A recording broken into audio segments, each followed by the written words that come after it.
नमस्ते जी, नमस्ते। नमस्ते। मैं रविराज वीरों की भूमि राजस्थान के बाड़मेर शहर से आपका स्वागत करता हूं रोविंग फैमिली के एक नए ब्लॉग में। हम लोग राजकोट से बाड़मेर घूमने आए थे। पीछे ये रिजॉर्ट है जहां हम लोग रुके हुए थे और आज की इस वीडियो में हम लोग बाड़मेर से राजकोट तक की यात्रा आपको दिखाएंगे। तो चलिए बिना समय गंवाए हुए हाईवे पर निकलते हैं, नज़ारे दिखाते हैं, रोड नापते हैं। Let us start. तो प्रेम से बोलो श्री अम्बे मात की जय। हो मारो जला लो बिला लो, मारो मारो मत वालो, मारो केसरियो बलम घर आओ सीरे बेरन रे। बाड़मेर से बात की जाए तो राजकोट करीब 500 किलोमीटर दूर है और ये जो रूट लेने वाले हम लोग हैं वो होगा यहाँ से धोरीमन्ना, राम जी का गोल, फिर सांचौर और थराड, उसके बाद समाख्याली और उसके बाद मोरबी होते हुए राजकोट। इसमें हमें सांचौर के पास अमृतसर जामनगर एक्सप्रेसवे पर जाने का मौका मिलेगा और उस पर हम लोग जाएंगे सांतलपुर अदेसर तक, फिर वहाँ से नॉर्मल NH27 पकड़ के मोरबी तक। इस डिस्टेंस को करीब 10 से 11 घंटे में हम लोग आज पूरा करेंगे। सुबह सुबह 8 बजे हम लोग निकल रहे हैं बाड़मेर से। ये एक जैन तीर्थ स्थान है हमारे हाईवे के राइट साइड में। सामने ये हाईवे है, देखिए बहुत अच्छी कंडीशन में है। पूरा ये अभी सांचौर तक हाईवे अच्छी कंडीशन में मिलेगा। So this is national highway 68 on which we have to travel till Sanchore. Sanchore से पहले जी बड़ा टाउन आता है धोरीमन्ना, जो करीब यहाँ से 60 किलोमीटर दूर है। धोरीमन्ना तक हाईवे की कंडीशन जो है टॉप क्लास है। नज़ारे भी बहुत अच्छे दिखेंगे, कहीं कहीं बीच में रेत के टीले या सैंड ड्यून्स भी देखने को मिलेंगे। बाकी अगर अपने स्टे की बात करें तो हमारा स्टे जो था वो बाड़मेर में ब्राह्मण रिजॉर्ट में था, जहाँ हम लोग एक दिन रुके। रेट हमने करीब 2000 पे किया था, बट सुबह उन्होंने ब्रेकफास्ट दिया ही नहीं। और क्यों नहीं दिया, क्योंकि 8 बजे के बाद उनका स्टाफ आता है और अपन 8 बजे ही निकल रहे थे। एनीवे सुबह हमने चाय पी ली है, नाश्ते के लिए कहीं रुक जाएंगे रास्ते में। बाकी रिजॉर्ट ठीक ठाक था, बट ये था ना कि ये सब रिजॉर्ट जो होता है ना वो शादी वादी में बुकिंग के लिए होता है। शहर के थोड़ा बाहर था तो रूम सर्विस वगैरह नहीं थी। कुछ भी खाना है तो रेस्टोरेंट में नीचे आके खाओ, और रूम्स थोड़े आइसोलेटेड थे। हम लोग बाड़मेर में कल आए थे। बाड़मेर में कुछ खास देखने लायक तो है नहीं, तो हम लोग यहाँ से मुन्ना बाव गए थे। मुन्ना बाव में जो आखिरी रेलवे स्टेशन है, और हम लोगों ने ये दूसरी बार बॉर्डर को देखा। एक तो अटारी बॉर्डर देखा और एक ये मुन्ना बाव देखा। मतलब इतना रोमांचकारी ये अनुभव है ना कि अपने आँख से आप जब बॉर्डर को देखते हैं, भारत पाकिस्तान के सीमाओं को देखते हैं, एक गर्व का अनुभव होता है और आंखें ऐसी नम सी हो जाती हैं।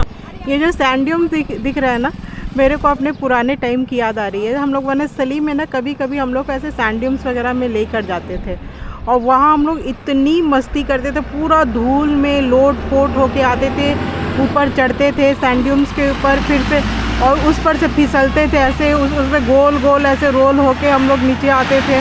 खूब मस्ती करते थे। ये हाईवे के दोनों तरफ जो आपको सीमेंट की दीवार दिख रही है ना, ये इसलिए बनाई गई है ताकि रेत उड़ के हाईवे पर ना आए। नहीं तो गर्मियों में क्या होता है ना, हाईवे ये पूरा रेत से ढक जाता है। ये जो NH68 का पार्ट है ना भाई साहब, ये टोल्ड हाईवे है और इस पे टोल भी लगता है आगे धोरीमन्ना के आसपास, और गजब स्मूथ है। सुबह सुबह इतना अच्छा हाईवे मिल जाए रोड ट्रिप पर तो दिन बन जाए। और ये आ गया जी इस रोड ट्रिप का पहला टोल। बाड़मेर से करीब 25 किलोमीटर के बाद 65 का टोल है, और इसके बाद एक और टोल आएगा धोरीमन्ना के पास या उससे पहले थोड़ा। देखिए फिर से उधर सैंड ड्यून्स, जिसके ऊपर पूरा जो है ना हरियाली अभी छा गया, पेड़ पौधे उग गए हैं। यही सैंड ड्यून्स जो है ना गर्मियों में पूरा रेत के ऊंचे ऊंचे टीले दिखते हैं। हम लोग अभी अगस्त सितंबर में ट्रैवल कर रहे थे। इस हाईवे की कंडीशन इतनी अच्छी है कि you will be easily tempted to go above 100, but my advice is to stay below 90, क्योंकि हो सकता है कि जहाँ तहाँ आपको पुलिस मिल जाए। और इस हाईवे पर जो स्पीड लिमिट है ना वो 80 की है, 80 की। मैंने जो है ना क्रूज़ कंट्रोल 84-85 पर सेट कर रखा है। गाड़ी देखिए माइलेज भी 23 kmpl का दिखा रही है। वो देखिए क्या दूर 2-3 किलोमीटर तक एकदम स्ट्रेट हाईवे दिख रहा है। तो ये हम लोग सोच रहे थे कि कहीं ढाबे वाबे पे रुक के हल्का फुल्का नाश्ता कर ले, क्योंकि एक बार अमृतसर एक्सप्रेसवे आ जाएगा ना, उस पर कुछ मिलता नहीं है। बट इधर अब क्या करें, कोई दुकान ही नहीं मिल रही। एक दो दुकान पे रुके भी ना तो वो दुकान वाला मना ही कर दिया कि बस चाय दे पाएंगे। तो हम लोग सोच रहे हैं कि ब्रेकफास्ट जो है ना स्किप कर दे, अपना गुजराती है फरसान कुछ कुछ। हाँ, तो कुछ मिलेगा नहीं तो स्किप ही मारना पड़ेगा, क्या हाँ, तो जी घर से हम लोग ठेकुआ, निमकी, खाखरा और कुछ कुछ आइटम लेकर के आए थे। अब वही जो है नाश्ते में चल रहा है, क्या किया जाए। स्क्रीन पर ये जो टाउन दिख रहा है जी, ये है धोरीमन्ना, जो कि बाड़मेर से करीब 65 किलोमीटर दूर है। हमें यहाँ तक आने में करीब 1 घंटे 10 मिनट लगे। और एक मज़ेदार बात बताता हूँ, ढाबे भले ही चालू मिल नहीं रहे हो, लेकिन वाइन शॉप जो है ना रास्ते में खूब दिख रही हैं। और वाइन शॉप सुबह सुबह 9 बजे ही खुल गई हैं।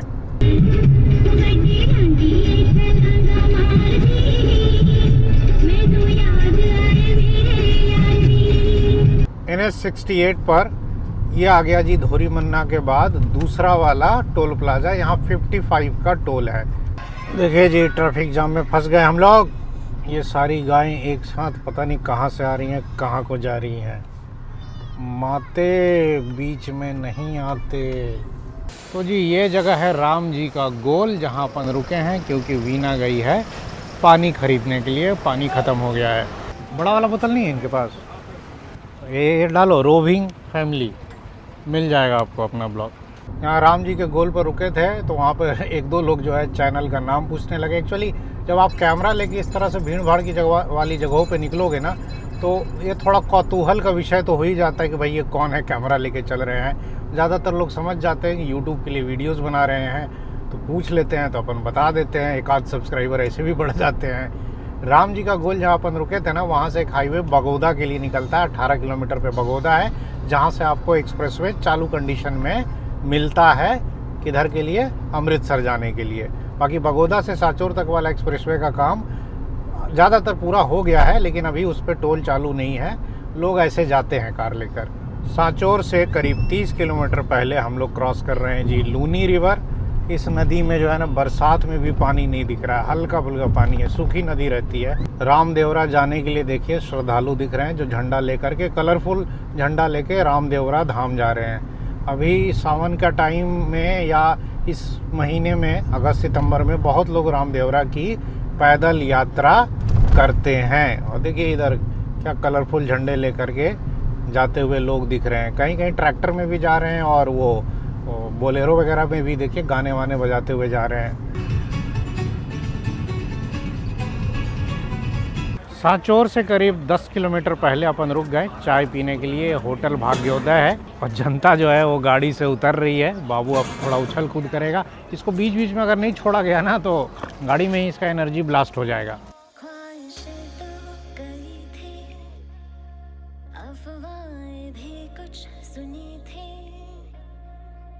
ये देखिए हम लोग अभी गुजरात से दूर हैं, लेकिन गुजराती हमें पहले से मिलने लग गई हैं। हाथ धोआ मटे। हाँ भाई, तो सांचोर को भी गुजरात ने जो है ना कैप्चर कर रखा है। हाँ, बगल में ही तो है, थराद बगल में ही है।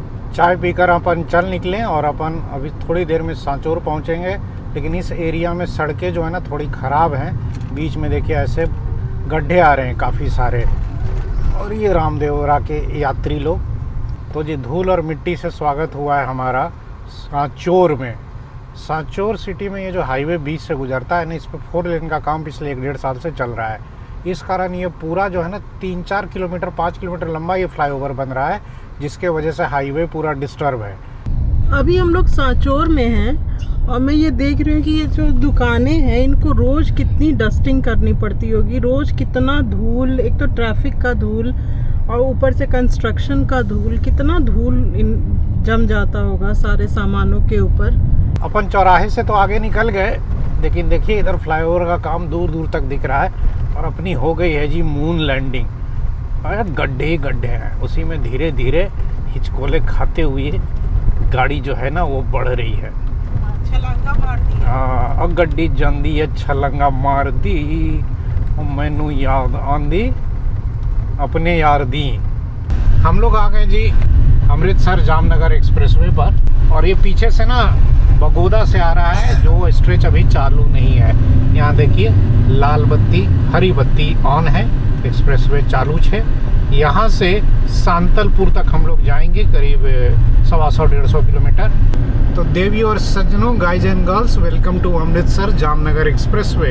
एक्सप्रेसवे पर आते ही सीट्स एक्सचेंज हो रही है माँ बेटी की। वीना कह रही है कि मैं पीछे बाबू के साथ बैठे बैठे चढ़ रही हूँ, अब मुझे एक्सप्रेसवे का आनंद लेना है, हाईवे के नज़ारे दिखना है और इनको ब्लॉगिंग भी करनी है। आगे बैठ रवि का मजाक भी उड़ाना है। अच्छा, मेरा मजाक भी उड़ाना है। वो आगे बैठ के मैडम जो है ना ज्ञान देंगी। बाकी हाईवे देखिए मस्त है, इधर बीच में प्लांटेशन भी हुआ है और अभी ये आपको अच्छा मिलेगा। थराद क्या आगे वो है ना, भाभर तक अच्छा मिलता है, उसके बाद थोड़ा ख़राब है, वो मैं दिखाऊंगा कहाँ ख़राब है। बाकी हाईवे के इस तरफ देखिए खेत है, ग्रीनरी है, मानसून का टाइम है, हरियाली चहुओर है। चला जाए जी अब आगे।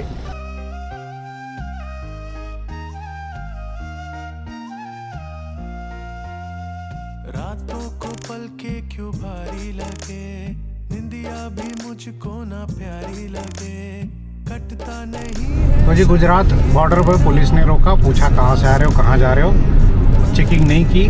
तो देवी और सज्जनों, अब हम लोग गुजरात इंटर कर चुके हैं, तो वेलकम टू गुजरात। कैसे मनाऊं मैं, कैसे बुलाऊं मैं, तू बता, तू बता। जामनगर अमृतसर एक्सप्रेसवे की कंडीशन इधर सांचौर और थराद के आसपास बहुत अच्छी देखने को मिल रही है।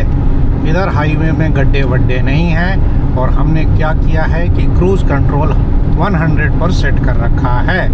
गाड़ी मस्त 100 की स्पीड से चल रही है। ये देखिए रवि की खुशी, एकदम चेहरे पर खूब चमक है। और ये चमक क्यों है? ये जब भी रोड ट्रिप पे निकलेंगे ना, इनको इतनी खुशी होती है ना, इनका जो पहला प्यार है ना, रोड ट्रिप से हद से ज़्यादा प्रेम है। ये थराद के पास जो है ना, देखिए रेस्ट प्लाजा का काम चल रहा है। हालांकि अभी इस हाईवे पे कोई रेस्ट प्लाजा एक्टिव नहीं है। थराद सांचौर से करीब 40-45 किलोमीटर की दूरी पर है और आगे जो है ना थराद जाने का एग्जिट है। 5 मिनट के ब्रेक के लिए हम लोग रुके थे और ये देखिए ये बाप बेटी ना फ़ोटो शूट कर रहे हैं। दैविक तो अपना मस्ती में इधर उधर घूम फिर रहा है। और ये देखिए आजा बाबू, इधर आ। दैविक चलो फोटो कराओ, खड़ा हो जा। Photo photo. दीदी के पास जाओ। हाईवे पर क्या है कि इस तरह के आपको ना ये ग्रीन कलर का दिख रहा है ना, छोटे छोटे जो है ना दुकान खोल रखे हैं गांव वालों ने, क्योंकि ट्रक वालों को भाई कुछ तो खाना पीना चाहिए। तो इन्हीं पर से वो चाय पानी चिप्स वगैरह थोड़ा बिस्किट वगैरह ले लेते हैं। बाकी वहाँ सांचौर से लेकर संतालपुर तक कोई भी रेस्ट प्लाजा वगैरह नहीं है। ये आ गया जी भाभर वाला एग्जिट और यहाँ पर कुछ काम चल रहा है, रोड का रिपेयर का काम चल रहा है। भाभर से लेके सुईगाम वाले कट तक हाईवे थोड़ा डिस्टर्ब है, उसके बाद बहुत ज़्यादा टूटा फूटा हुआ है। इधर भी देखिए रिपेयरिंग का काम चल रहा है पूरा। देखिए यहाँ हाईवे पर जो है ना एक्सीडेंट हो गया है किसी ट्रक का और ये क्रेन जो है ना उसको ट्रक को उठाने में लगी हुई है। उधर गांधीधाम 181 आने वाला है जी सुईगाम वाला एग्जिट। और देखिए हाईवे की कंडीशन, इधर बहुत सारा पैच वर्क देखने को मिल रहा है। हालांकि फिर भी हाईवे ठीक ठाक कंडीशन में है, पैच वर्क कम से कम हुआ तो है। आगे हाईवे सुईगाम वाले एग्जिट के बाद ना सांतलपुर तक बहुत ख़राब मिलेगा। वो देखो ट्रक वाला क्या गर्दा उड़ाते हुए जा रहा है। सुईगाम एग्जिट करने के बाद जो है ना हाईवे की कंडीशन जो है बहुत गड़बड़ है और पूरा भर के रिपेयरिंग का काम चल रहा है हाईवे पर दोनों तरफ।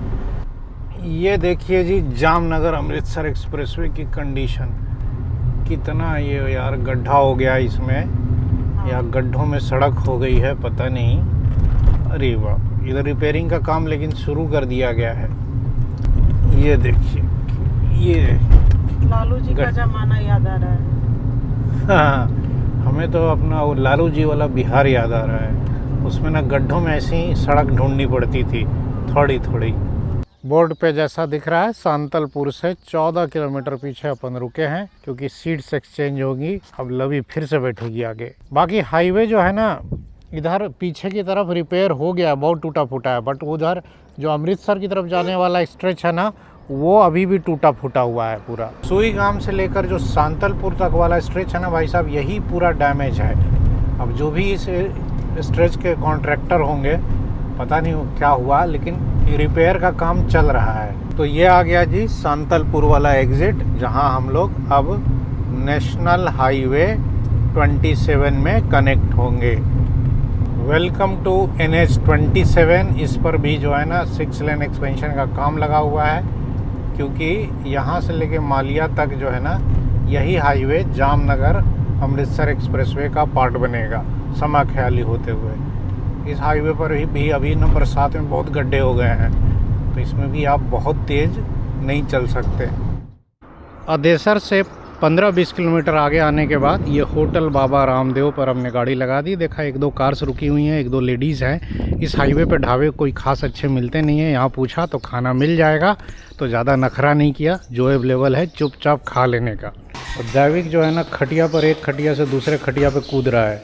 तो जी यहाँ आज देसी स्टाइल में जो है ना अपना भोजन होगा खाट पर बैठकर। ये मंगा लीजिए पनीर हांडी, पनीर है इसमें। तो ये अपना चल रहा है देसी स्टाइल में लंच, पनीर हांडी। टेस्ट तो खतरनाक ही है भाई, नमक कम है थोड़ा। रेस्टोरेंट्स में जो खाते हैं उससे तो बिल्कुल अलग टेस्ट है। वो राजस्थानी होता है ना, तीखा चटपटा सा, वो है। खैर ढाबा भी राजस्थानी ही है। ये मंगा लीजिए दाल फ्राई है। ये पनीर, एक और आइटम मंगाया अभी भिंडी। ये मंगा लीजिए एक और आइटम भिंडी। अच्छा, इन ढाबों में खास बात क्या है ना कि भिंडी पहले से कुछ बनी हुई नहीं थी, ये सब फ्रेश बनता है, इसलिए टाइम लगा 15-20 मिनट। भिंडी एकदम सामने कट के भिंडी फ्राई होके बन के आई है। वाह वाह वाह, आहा हा, भिंडी लाजवाब निकली भाई। खाना बहुत सही है। पनीर की सब्ज़ी बहुत अच्छी लगी, हालांकि थोड़ा नमक कम था, तो वो जानबूझ के लोग रखते हैं कि आप अपने टेस्ट के अकॉर्डिंग नमक डाल लो। और भिंडी तो सुपर है, तो दाल भी बहुत अच्छी है। भाई साहब भोजन इतना सही लगा कि हम लोगों ने एक आध रोटी एक्स्ट्रा खा ली है। मीना जी जो है ना खाना वाना खा करके पेग लगाने की तैयारी कर रही हैं। अकेले मैडम छाछ का जो है ना पेग लगाएंगी और पीछे ना ही खराटे लेके सोएगी, और मेरे को गाड़ी चलाना है। इन सब ढाबों में ना कभी कभी खाना इतना बढ़िया मिल जाता है, लाजवाब मिल जाता है। और सब कुछ एकदम फ्रेश। हाँ। मतलब भिंडी भी उन्होंने फ्रेश बनाई थी, वो दिख रहा था। हाँ। और पनीर और दाल भी, तो एकदम बहुत मज़ा आ गया खा के। क्या सुंदर नज़ारे देखने को मिल रहे हैं। और लंच करके निकले हैं तो 2:30 बज गए हैं करीब। अभी तो हम लोगों को घर पहुंचने में और 5-6 घंटे लगेंगे। NH 27 पर सांतलपुर से लेकर समा ख्याली तक ना खूब एक्सपेंशन का काम लगा हुआ है। बीच में ऐसे ही खूब सारे फ्लाईओवर बन रहे हैं। हम लोग पहुंच गए जी लाकड़िया, और अब यहाँ से हमने हाईवे छोड़ दिया। ये एक्चुअली शॉर्टकट रोड पड़ता है हमें, इसको कटारिया रोड कहते हैं। और ये 10 किलोमीटर के बाद NH 27 पर हमें दोबारा कनेक्ट कर देगा समा ख्याली से कम 10 किलोमीटर आगे। तो जी हम लोग वापस कनेक्ट हो गए नेशनल हाईवे 27 पर। और इधर हाईवे की कंडीशन देख सकते हैं स्क्रीन पे, बढ़िया है, कोई ख़ास ख़राब नहीं है। 20-25 किलोमीटर के बाद ना मलिया आएगा, वहाँ ऑनेस्ट और विशाला करके रेस्टोरेंट है, उधर अपन रुकेंगे चाय पीने के लिए। फ़िलहाल नज़ारे औसम है। इधर बहुत सारे विंड मिल जो है आपको देखने को मिलेंगे।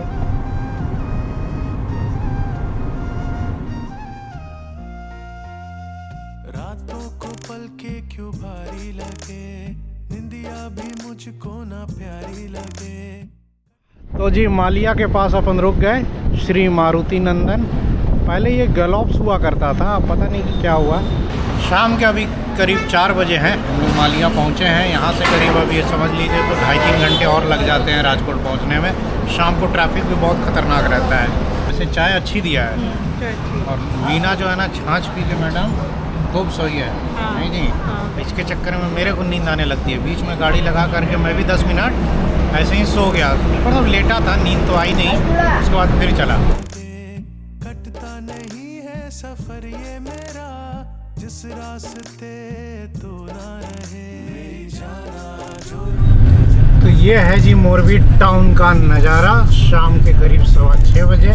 ट्रैफिक जो है जोरदार है। अपन कर रहे हैं नो मोरबी पार्क।